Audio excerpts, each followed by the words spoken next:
बड़ी प्रसन्नता हुई कि सरकार ने अपना वादा निभाया और ओबीसी कमीशन ने अपना वादा निभाया और सेक्रेटरी मेंबर साहब और मेंबर साहब पधारे हैं। ये आज शुरुआत है। मैंने एक रिपोर्ट बनाकर दी है 13 पेज की और उसको आप अध्ययन करेंगे और मुझे उम्मीद है जल्दी यहाँ चेयरमैन साहब आएंगे ओबीसी कमीशन के और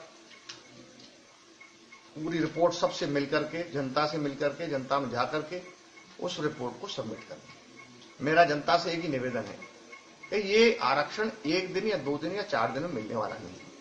अभी तो लड़ाई शुरू हुई और इस लड़ाई में सहानुभूतिपूर्वक सरकार मदद रुख है और इसके आगे कानूनी लड़ाई भी।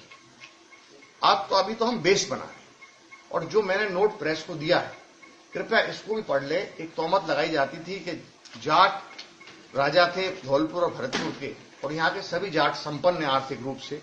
ये बिल्कुल गलत है क्योंकि 1956 धौलपुर के महाराज राणा हेमंत सिंह जी महारानी वसुंधरा जी के पति गद्दी पर बैठे और गोद गए अपनी नानी को, जो कि सामान्य वर्ग में नहीं होता है।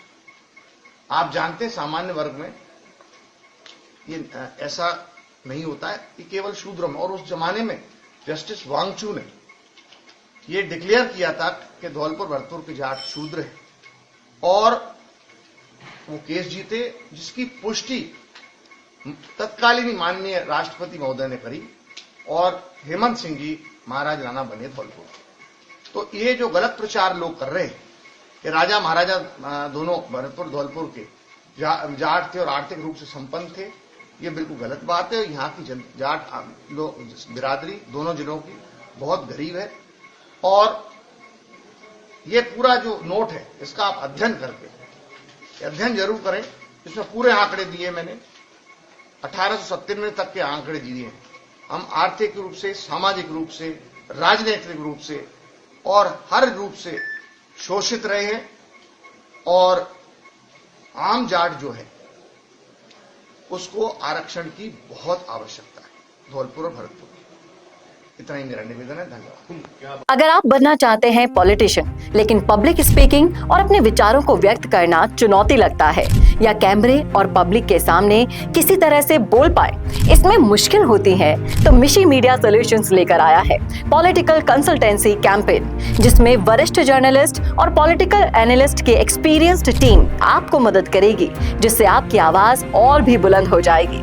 इसमें हम आपके गोल को पूरी तरह से टारगेट करेंगे कि किस तरह से आपको पार्टी पहचाने, आपको उस क्षेत्र के लिए चुने, कैसे सर्वेज में आपका नाम आए, कैसे लोगों के बीच में आपका माहौल बने। ना सिर्फ कंसल्टेंसी हम आपको देंगे बल्कि आपको सारे रास्ते दिखाएंगे और बताएंगे भी, जिससे आप भारत की राजनीति में अच्छे पॉलिटिशियन बनके समाज का सुधार कर सके। तो अभी कॉन्टैक्ट कीजिए स्क्रीन पर दिए गए नंबर पर।